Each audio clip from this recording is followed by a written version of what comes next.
Buenas tardes, damas y caballeros. Hoy es 21 de noviembre de 2025 y hace poco recibimos el texto del Plan de Arreglo Pacífico que propone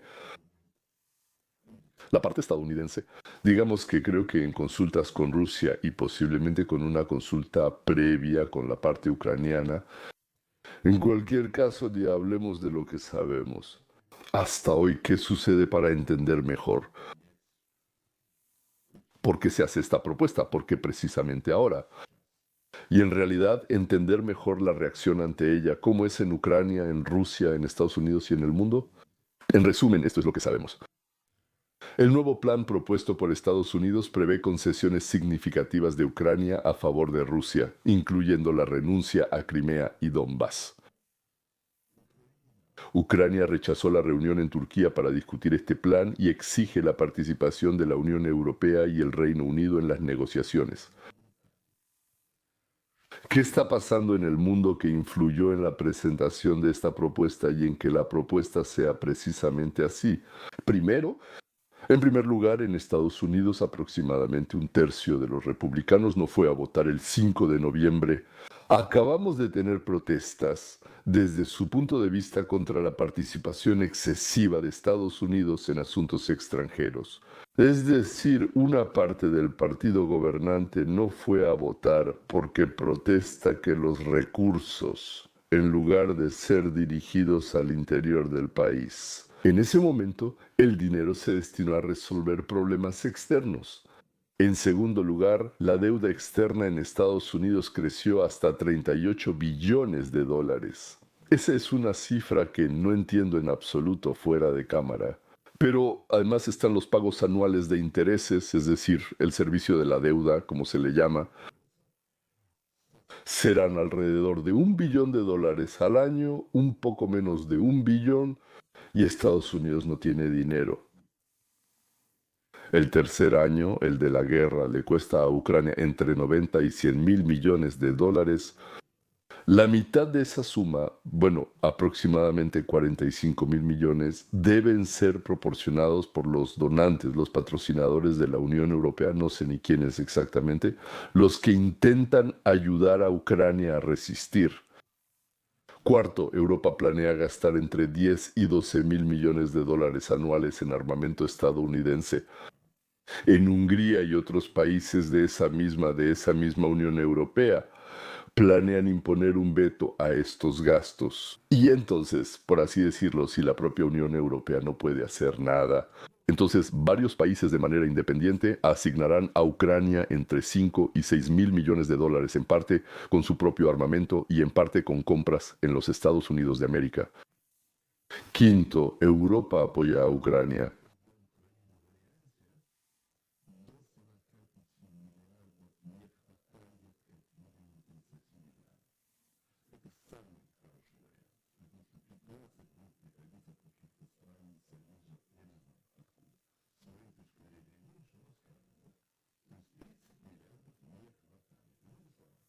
Estados Unidos de América, por sus propias razones financieras y políticas, no va a suministrar armas.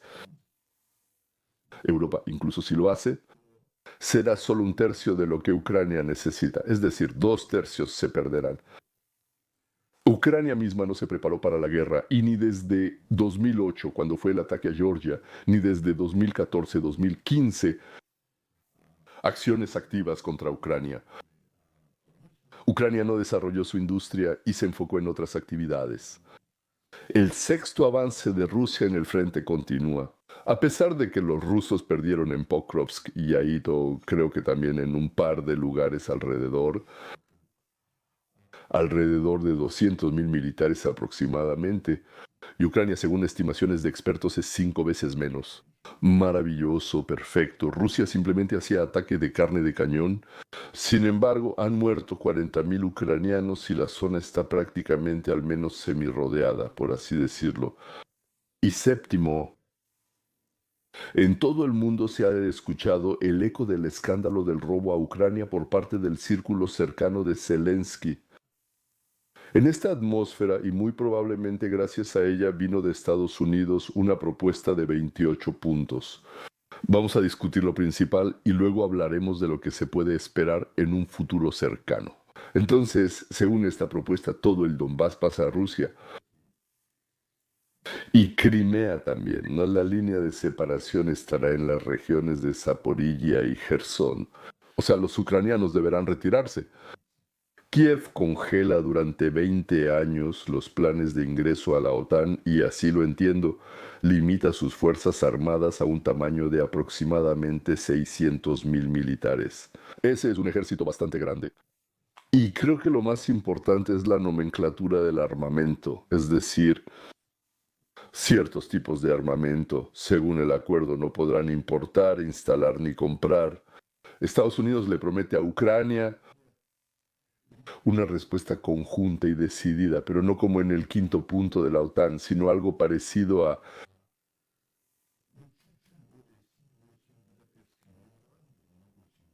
la alianza de la OTAN. Y algunos países se comprometen a no desplegar sus armas en Ucrania. Todas las partes recibirán amnistía por los crímenes y se creará un comité para el intercambio de prisioneros. Ucrania, en un plazo de 100 días, llevará a cabo elecciones bajo la supervisión de un Consejo Internacional. Obviamente, este Consejo de Supervisión será dirigido por Trump. Una parte de los archivos rusos congelados, al parecer unos 100,000 millones de dólares, se destinará a la reconstrucción de Ucrania. El resto irá a proyectos conjuntos de la iniciativa ruso-estadounidense en territorio ucraniano. Es decir, en realidad Rusia está compensando. No es suficiente, por supuesto, es poco y demás, pero aún así está compensando una parte de los gastos a Ucrania. Y además Rusia invierte, por así decirlo, no directamente, pero al crear un fondo junto con Estados Unidos, invierte en la construcción de instalaciones en territorio ucraniano. Occidente, por cierto, está creando un fondo aparte para la reconstrucción de Ucrania. Las sanciones contra Rusia se están levantando gradualmente y Moscú regresa al G8 y comienza a participar en la economía mundial.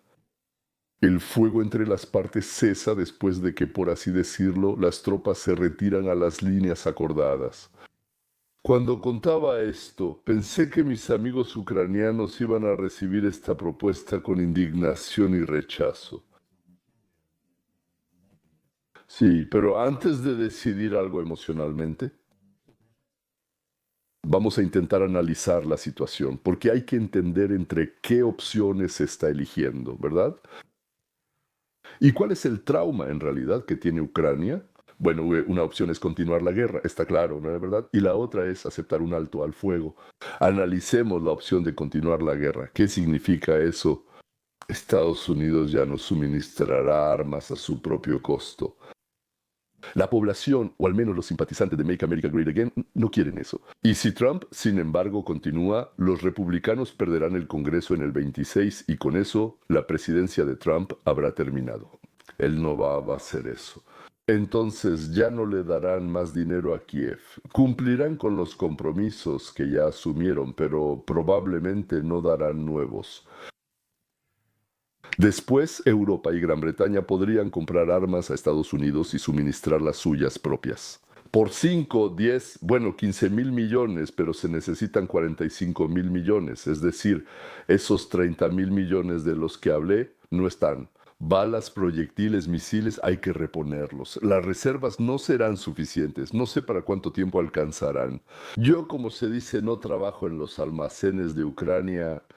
Entonces estarán limitados y no podrán responder fuego con fuego. Y nada, excepto una guerra defensiva y la pérdida gradual tanto de la población como del territorio, sucederá. Ucrania no es capaz de avanzar por sí sola sin una poderosa ayuda externa y no puede mantener los territorios.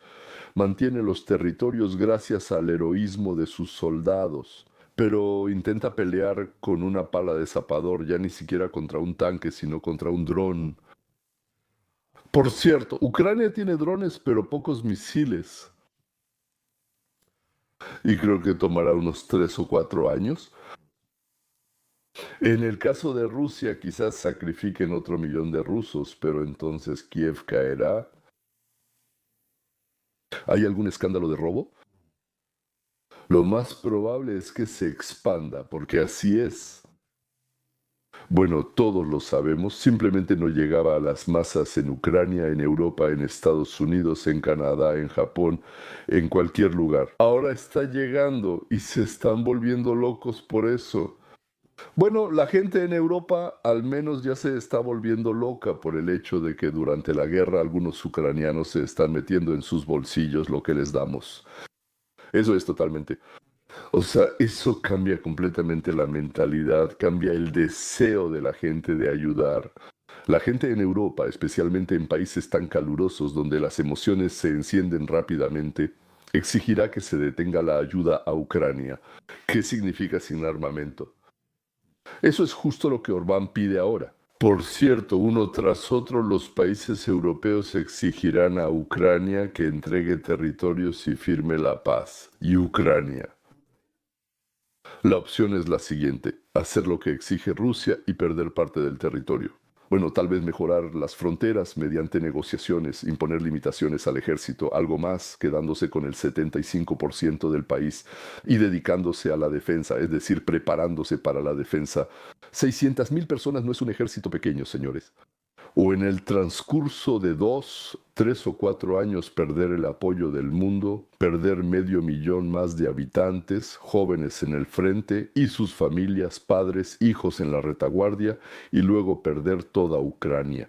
Porque si Rusia ocupa otro 20-30% del territorio, ya no irá a negociaciones. La elección, la pérdida. Otra pérdida adicional de población, luego la pérdida de todo el país o la pérdida del 25 no sé cuántos por ciento del país y la ayuda del mundo en la reconstrucción. Puede idearse cómo entrenar a la juventud ucraniana en Polonia, como Stalin hizo con el preparado para el trabajo y la defensa. 1 millón de personas pasó listo para el trabajo y la defensa, aunque 600.000, como ya dije. Es un ejército sólido, un ejército serio. Y sí, como se dice, la OTAN está cerca, entonces no es necesario tener todo ese armamento en el territorio de Ucrania. No importa, no es asunto mío, no soy yo quien debe decidir eso. ¿Qué elegirán Ucrania y los ucranianos? No lo sé, pero entiendo una cosa. En Ucrania, el sistema de gobierno oligárquico, donde a la población le dicen que es libre porque quienes los mandan y los roban tienen nombres ucranianos. En Rusia, el sistema es postoligárquico. Cuando una banda ya sometió y destruyó a las demás bandas, y a los rusos los mandan y los roban personas con nombres rusos. La diferencia para la población es quién los va a robar, su propio desgraciado o un desgraciado ajeno. Personalmente, la verdad, yo no veo ninguna diferencia. He conocido a ambos, me refiero a los que tienen nombres ucranianos y a los que tienen nombres rusos. También hay quienes son de alguna minoría nacional, incluso judíos. Y entre ellos no noté una gran diferencia. Entonces, los ucranianos les hicieron creer que los desgraciados con camisas bordadas son de alguna manera mejores para ellos que los desgraciados con camisas rusas y aliento a vodka de Moscú. Khrushchev era de Ucrania. Por cierto, Brezhnev nació por allá, en Dnipro-Dzerzhinsk. Según yo, Konstantin Chernenko, si no me falla la memoria, era ucraniano, igual que Mikhail Gorbachev. Él o vino de la región de Chernigov o su mamá era de allá. Pero él siempre se consideró medio ucraniano, Trotsky. Por cierto, en Gerson, Lazar Kaganovich también era Trotsky de Gerson. Él también es de Gerson, creo que Kaganovich. ¿En qué son estos desgraciados mejores o peores que Suslov, Andropov, Yeshov, Yugashvili o Dzerzhinsky? El noble polaco-lituano en Minsk o cerca de Minsk nació en algún lugar por ahí, sí. ¿Cuáles son peores que los de Polonia o Minsk? La respuesta: todos son peores. Los ucranianos deben elegir entre el honor y la población del país. Nadie decidirá por ellos. O paran ahora y sobreviven o siguen luchando y mueren entregando el país al enemigo. Pero nadie decidirá por ellos ni podrá hacerlo. Es absolutamente su decisión. la decisión de cada persona. Porque hoy en día cuando te quedas callado significa que estás de acuerdo con que decidan por ti. Así es, damas y caballeros, no puedo decir que sea un pronóstico muy optimista, pero así es como se ve hoy más o menos lo que está pasando. Eso lo digo yo, tratando de no mostrar emociones, pero al decidir sobre la vida y la muerte hay que hacerlo sin emociones. Adiós, hasta pronto y buena suerte, amigos ucranianos, buena suerte